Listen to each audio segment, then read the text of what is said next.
Chapter 5 Toward Independence 5.1 Introduction An almost full moon cast a pale light over Boston on April 18, 1775, but the night was anything but quiet. Mounted on Brown Beauty, one of the fastest horses in Massachusetts, Paul Revere woke up the countryside with alarming news. British troops stationed in Boston were on the move.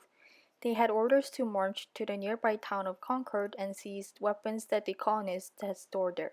This was news that local patriots had been waiting for. Patriots were Americans who believed that the colonies had the right to govern themselves. On hearing Revere's warning, patriots around Concord grabbed their muskets and prepared to meet the British troops. The same news filled Loyalists with dread. Loyalists were Americans who felt a deep loyalty to Great Britain. They saw themselves as faithful subjects of the king. They were horrified by the idea of taking up arms against British troops. How did colonists become so divided in their feelings about the British?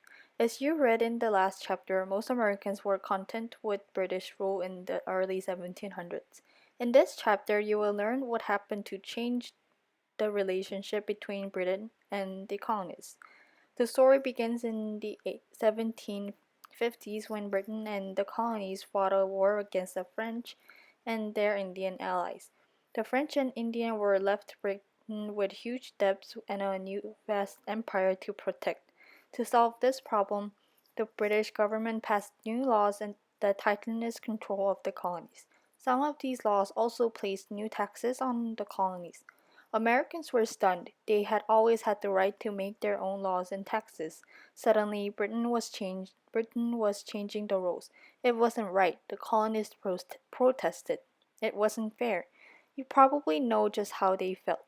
In this chapter, you will see how these feelings led to the colonists to the brink of war. 5.2 Before 1763 By 1750, the American colonies were bursting with growth. In just a century, the population of the colonies had grown from 50,000 to more than 1 million people. What brought this rapid growth? Cheap land, religious tolerance, economic opportunity?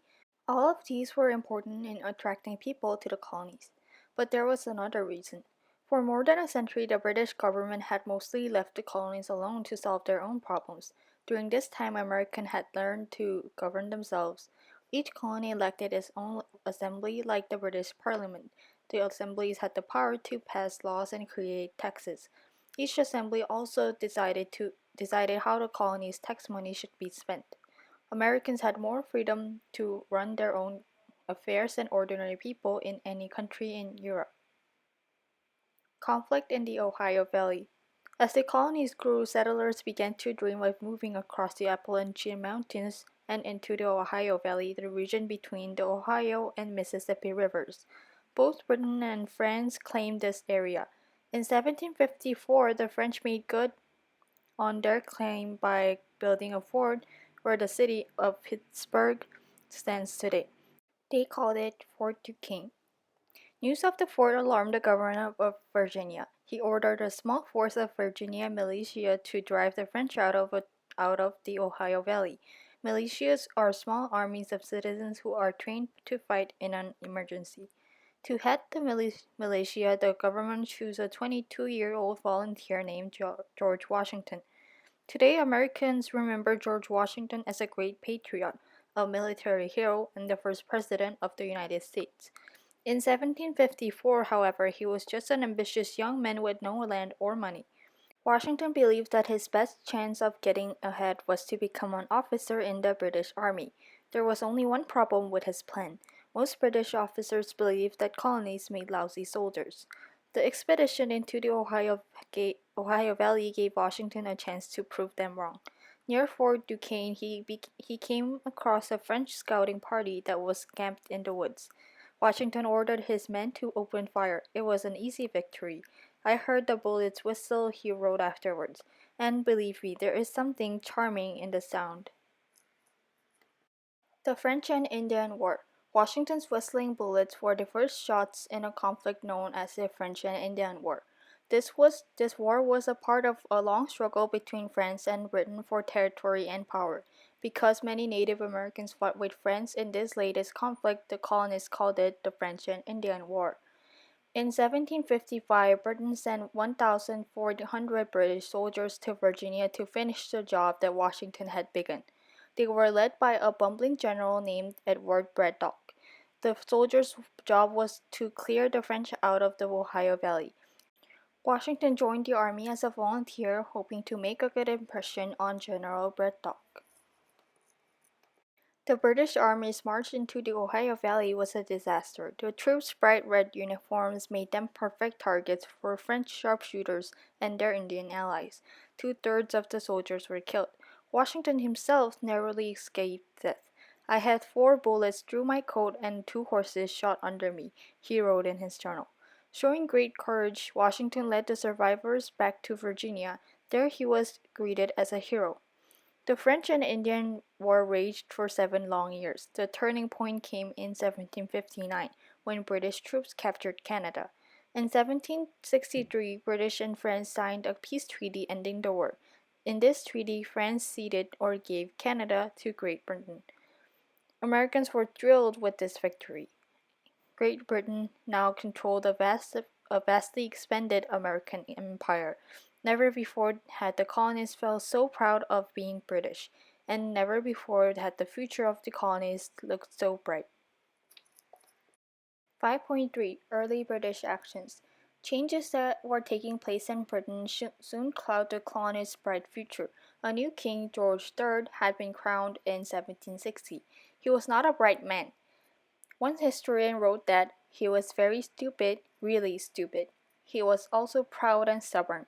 Worse yet, he was determined to be a take-charge king or ruler, especially in the colonies.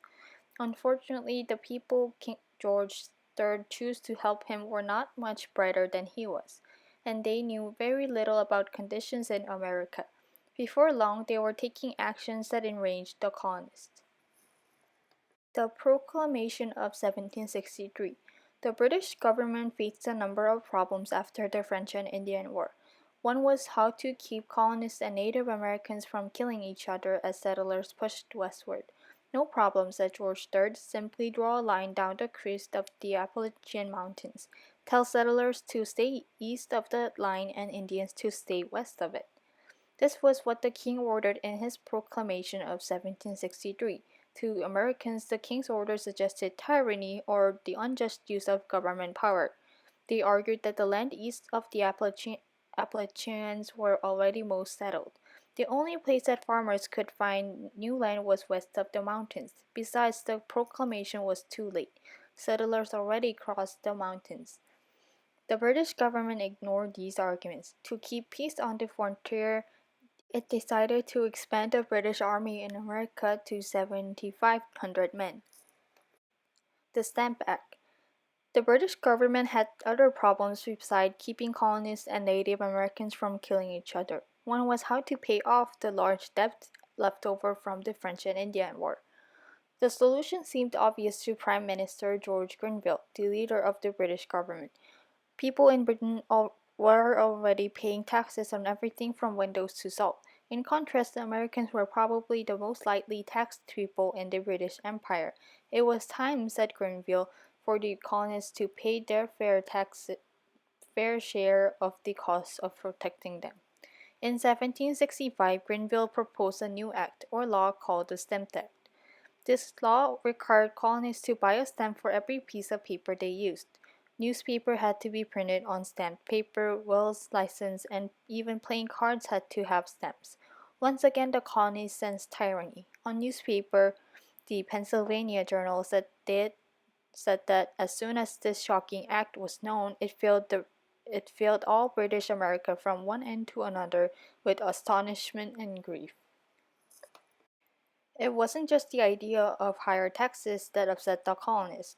They were willing to pay taxes passed by their own assemblies, where their representatives could vote on them. But the colonists had no representative in Parliament. For this reason, they argued, Parliament had no right to tax them. They saw the Stamp Act as a violation of their rights as British subjects. "No taxation without representation," they cried.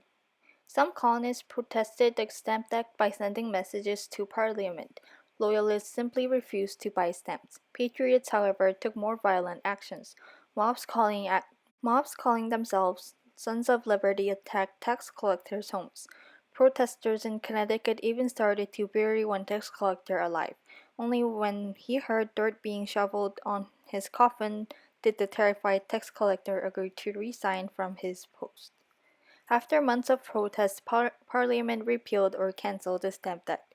Americans greeted with the news with great celebration. Church bells rang, bands played, and everyone hoped the troubles with Great Britain were over. The Quartering Act. As anger over the Stamp Act began to fade, Americans noticed another law passed by Parliament in 1765. Called the Quartering Act, this law ordered colonial assemblies to provide British troops with quarters or housing. The colonists were also told to furnish the soldiers with candles, firing, bedding, cooking utensils, salt, vinegar, and cider or beer. Of course, providing for the soldiers cost money. New Jersey protested that the new law was as much an act for laying taxes on the colonists as the Stamp Act. New Yorkers asked why they should pay to keep troops in their colony. After all, they said, the soldiers just took up space and did nothing. In 1767, the New York Assembly decided not to vote any funds for salt, vinegar, and liquor. The British government reacted by refusing to let the Assembly meet until it agreed to obey the Quartering Act. Once again, tempers began to rise on both sides of the Atlantic. 5.4 The Townshend Acts. The next British leader to face the challenge of taxing the colonies was Charles Townshend. He was also known as Champagne Charlie because of his habit of making speeches in Parliament after drinking champagne. Townshend believed that the colonists' bad behavior made it even more important to keep an army in America. Once he was asked in Parliament if he would dare to make the colonists pay for that army. Stamping his foot, Townshend shouted, "I will, I will." And he did. In 1767, Townshend persuaded Parliament to pass the Townshend Acts. The new laws placed a duty or tax on certain goods that the colonists imported from Britain. These goods included such popular items as glass, paint, paper, and tea. Having kept his promise, Townshend caught the flu and died. But his new laws increased the unhappiness of the colonists. A boycott of British goods. To many colonists, the Townshend duties were simply taxes in disguise. Once again, they were determined not to pay taxes that their assemblies had not voted on. A Boston patriot named Samuel Adams led the opposition to the Townshend Acts. Adams was not much to look at, and he was a failure at business. But he was gifted at stirring up protest through his speeches and writing. The governor of Massachusetts once complained every dip of his pen stung like a horned snake. Adams wrote a letter protesting the Townshend Acts that was sent to every colony. The letter argued that the new duties violated the colonists' right as British citizens. To protect those rights, the colonies decided to boycott British goods. This was a peaceful form of protest that even loyalists could support. One by one, all of the colonies agreed to support the boycott. Women were very important in making the boycott work since they did most of the shopping. The Virginia Gazette wrote that one woman could do more for the good of her country than 500 noisy Sons of Liberty with all their mobs and riots. Women found many ways to avoid buying British imports. They sewed dress out of homespun clothes, brewed tea from pine needles, and brought only American-made goods. Repeal of the Townshend Acts. Meanwhile, a new leader named Lord North became head of the British government. Described as a great, heavy, booby-looking man, Lord North embarrassed his supporters by taking naps in Parliament. But he was good with numbers, and he could see that the Townshend duties were a big money loser.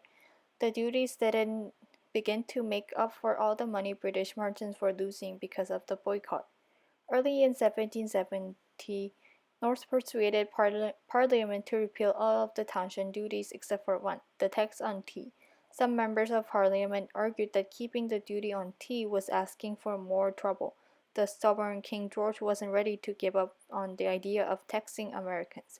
"I am clear that there must always be one tax to keep up the right," the king said, "and as such I approve the tea duty." 5.5 The Boston Massacre. On the same day that Parliament repealed most of the townshend duties, a brawl broke out between soldiers and colonists in Boston. When the dust cleared, 5 Bostonians were dead and 10 were injured. Patriots called this incident the Boston Massacre. A massacre is the killing of defenseless people. What really happened was a small riot. Trouble had been brewing in Boston for many months before the riot. To the British, Boston Patriots were the worst troublemakers in the colonies. In 1768, the government had sent out 4 regiments of troops to keep order in Boston. Bostonians resented the British soldiers. They made fun of their red uniforms by calling them lobsterbacks. Sam Adams even taught his dog to nip at soldiers' heels. Despite such insults, the troops were forbidden to fire on citizens. Knowing this only made Bostonians bolder in their attacks. General Thomas Gage, the commander of the British Army in America, wrote that the people were as lawless after the troops arrived as they were before. Mob violence breaks out. On March 5, 1770, a noisy mob began throwing rocks and ice balls at troops guarding the Boston Custom House. "Come on, you rascals, you bloody backs," they shouted. "Fire if you dare." Some Patriots leaders tried to persuade the crowd to go home. So did Captain Thomas Preston, a commander of the soldiers. But their pleas had no effect. As the mob pressed forward, someone knocked a soldier on the ground. The troops panicked and opened fire. 2 bullets struck Crispus Attucks, a large black man, at the front of the crowd. He was the first to die, but not the last. The enraged crowd went home only after receiving a promise that their troops would be tried for murder. Massacre or self-defense. Sam Adams saw this event as a perfect opportunity to whip an anti-British feeling. He called the riot a horrid massacre, and Paul Revere, a local silversmith, engraved a picture of it. Revere's engraving shows soldiers firing at peaceful, unarmed citizens. Prints of Revere's engraving were distributed throughout the colonies. Patriots saw the Boston Massacre as proof that the British should pull out all of their troops from the colonies. Loyalists saw the tragedy as proof that troops were needed more than ever, if only to control Patriot hotheads. One hero came out of this sad event. He was a Boston lawyer named John Adams. Like his cousin Sam, John Adams was a patriot, but he also believed that every person had the right to a fair trial, even the hated redcoats. Adams agreed to defend the soldiers even though he knew that his actions would cost him friends and clients. At the murder trial, Adams argued that the troops had acted in self-defense. The jury found 6 of the soldiers not guilty. 2 of them were found guilty only for manslaughter or causing death without meaning to. Throughout his long life, John Adams remained proud of his defense of the British soldiers. He said that upholding the law in this case was one of the best pieces of service I ever rendered to my country. 5.6 The Boston Tea Party. Despite the hopes of patriots like Sam Adams, the Boston Massacre did not spark new protests against British rule. Instead, the repeal of the townshend duties led to a period of calm. True, there was still a small duty on tea, but the tax didn't seem to bother loyalists very much, and patriots would always drink Dutch tea that had been smuggled into the colonies without paying duties. Things did not stay peaceful, however. In 1773, a new law called the Tea Act prompted more protests. One of them was an incident that became known as the Boston Tea Party. The Tea Act. The Tea Act was Lord North's attempt to rescue the British East India Company. This large trading company controlled all the trade between Britain and Asia. For years, it had been a moneymaker for Britain, but the American boycott of British tea hurt the company badly. By 1773, it was in danger of going broke unless it could sell off the 17 million pounds of tea that was sitting on its London warehouses. The Tea Act lowered the cost of tea that was sold by the British East Indian Company in the colonies. As a result, even taxed British tea became cheaper than smuggled Dutch tea. The Tea Act also gave the British East India Company a monopoly or complete control over tea sales in the colonies. From now on, the only merchants who could sell the bargain price tea were those chosen by the company. Lord North may have thought he could trick Americans into buying tax tea by making it so cheap, but colonists weren't fooled. They saw the Tea Act as still another attempt to tax them without their consent.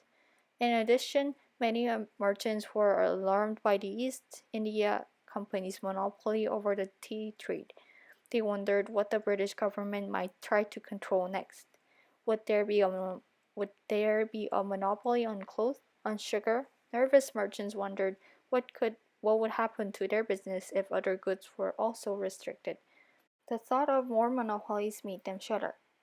Tea ships arrived. When the British East India Company's tea ships sailed into American ports, angry protesters kept them from uploading their cargoes. More than one ship turned back for England, still filled with tea. In Boston, however, the government ordered the British Navy to block the exit from Boston Harbor. He insisted that the three tea ships would not leave until all their tea was unloaded.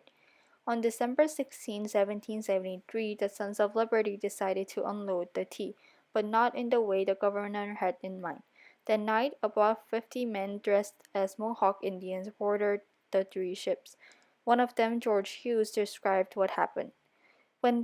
We then were ordered by our commander to open the hatches and take out all the chests of tea and throw them overboard, and we immediately proceeded to execute his orders, first cutting and splitting the chests with our tomahawks.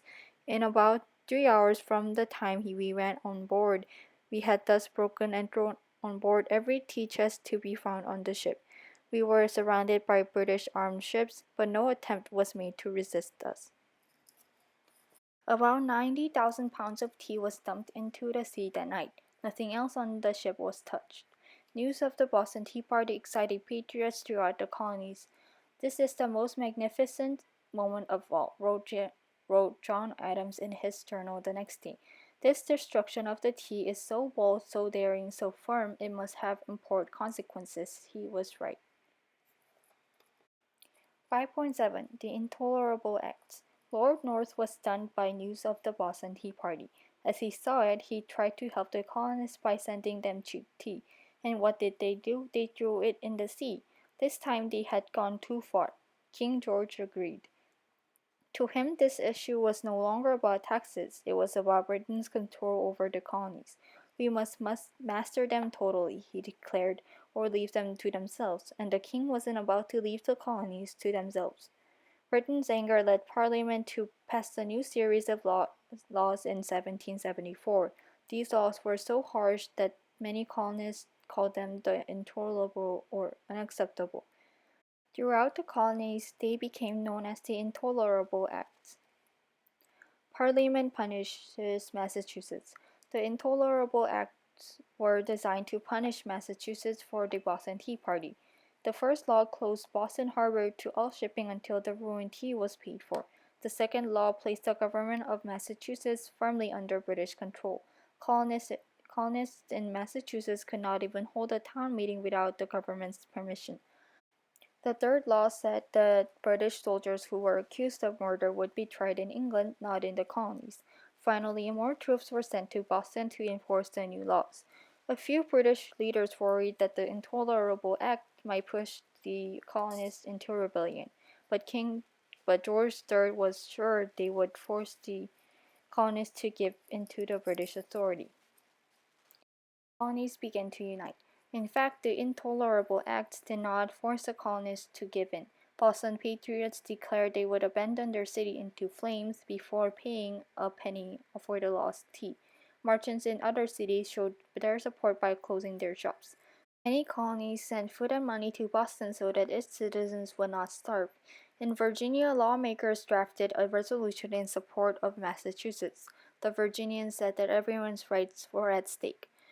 An attack made on one of our sister colonies, they declared, is an attack made on all British America. The Virginians also called for a congress or meeting of delegates from all the colonies. So the purpose of the congress would be to find a peaceful solution to the conflicts with Great Britain. Not all Americans agreed with this plan. In every colony, there were loyalists who thought that Bostonians had gone too far and should pay for the tea. If they were forced to choose, they would side with the king against Sam Adams and his Sons of Liberty. To them, it was the misguided patriots who were causing all the troubles. The First Continental Congress. In September 1774, some 50 leaders from 12 colonies met in Philadelphia. The meeting brought together delegates from most of the British colonies on the North American continent. For this reason, it was called the First Continental Congress. The delegates were used to thinking of themselves as citizens of their own colonies. Patrick Henry, a leader from Virginia, urged them to come together as one people. "I am not a Virginian," he declared, "but an American." But only strong patriots like Sam and John Adams were ready to think of themselves this way. Many delegates were strong loyalists who still thought of themselves as British. Still others, like George Washington, were somewhere in between. Only one only one thing united the delegates: their love of liberty and hatred of tyranny. In spite of their differences, the delegates agreed to send a respectful message to King George. This message urged the king to consider their complaints and to recognize their rights. The delegates also called for a new boycott of British goods until Parliament repealed the Intolerable Acts. Finally, they agreed to meet again following May if the boycott didn't work. The colonies from militias. In towns and cities throughout the colonies, patriots appointed committees to enforce the boycott. In case the boycott didn't work, they also began organizing local militias. In New England, the volunteers called themselves Minutemen because they could be ready to fight in just 60 seconds. Across the colonies, militias marched and drilled. In New Hampshire, unknown persons stole 100 barrels of gunpowder and 16 cannons from the British fort. Similar thefts occurred in other colonies. Rather than forcing the colonies to give in, the Intolerable Acts had brought the two sides of the brink of war. 5.8 Lexington and Concord. King George had made many mistakes in his decision about the colonies. The Continental Congress listed all these mistakes in his message to the king. Now he made another one. Rather than consider the colonists' complaints, King George refused even to answer their message. "The New England governments are in a state of rebellion," he said. "Flows must decide whether they are to be subjects to this country or independent." In Boston, General Gage, the king's commander of British troops in America, got ready to deliver those blows. The first blow at Lexington. In April 1775, a spy told General Gage that the colonists were hiding a large supply of gunpowder and weapons in the nearby village of Concord. Gage decided to strike at once. The general ordered 700 of his best troops to march to Concord and seize the weapons. To keep the colonists from moving the weapons, the attack had to be a surprise, and so Gage had his troops march the 20 miles of Concord at night. The colonists had their own spies. When Gage's troops slipped out of Boston on April 18, 1775, patriots were watching their every move. Soon Paul Revere and William Dawes were galloping through the countryside, warning colonists that the British were coming. At Lexington, a village on the road to Concord, a small band of Minutemen gathered nervously in the chilly night air. "Stand your ground," ordered Captain John Parker. "Don't fire unless fired upon. But if they mean to have a war, let it begin here." Suddenly, British troops appeared in the early morning mist. A shot rang out from where no one knew for certain. Without orders, the soldiers rushed forward, shooting wildly. When the firing stopped, 8 colonies lay dead or dying. Another 10 were limping to safety with painful wounds. The British gave 3 cheers for victory and marched on to Concord. The second blow at Concord. By breakfast time, the British were in Concord, looking for gunpowder and weapons. The colonists had moved the gunpowder and hidden the weapons. In frustration, the soldiers piled up a few wooden tools, tents, and gun carriages, and set them on fire. On a ridge outside the city, militiamen from the surrounding countryside watched the smoke rise.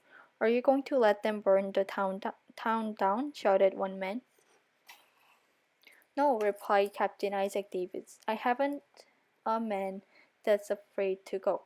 Captain Davis marched his volunteers down the hill. As they approached Concord North Bridge, British troops opened fire. Davis fell dead. a bullet through his heart.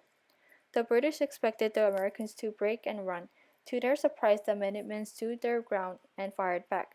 2 minutes later, it was the Redcoats who were running away in panic. The retreat back to Boston was a nightmare for the British. More than 4,000 armed and angry Minutemen lined their route, shooting at every redcoat they saw. By the end of the day, 74 British soldiers were dead and another 200 were wounded or missing.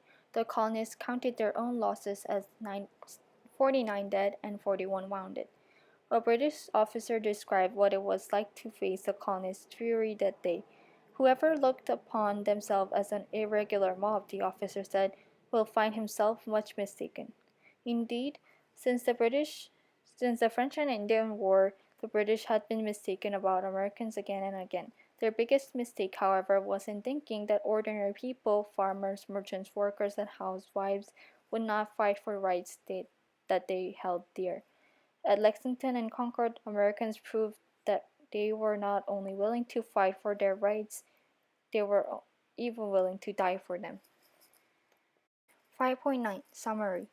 In this chapter, you read about tensions between the colonies and Britain between 1763 and 1775. You used the metaphor of a principal and students to describe the relationship. American colonists had grown used to governing themselves, and they felt strongly about their right to do so. The French and Indian War left British behind huge debts and a much larger empire to govern. Parliament tried to deal with these challenges by imposing new taxes and passing new laws. These actions divided many of the colonies into opposing camps. Loyalists urged obedience to Britain, but patriots resisted taxation without representation through protests, boycotts, and riots. In 1774, delegates at the First Continental Congress sent a formal complaint to the king. Meanwhile, patriots began forming militias to defend themselves against British troops. King George III was determined to teach the colonists a lesson, but at Lexington and Concord, patriots showed they would rather fight than give up their rights. In the next chapter, you will see how these clashes triggered an all-out war and the birth of a new nation.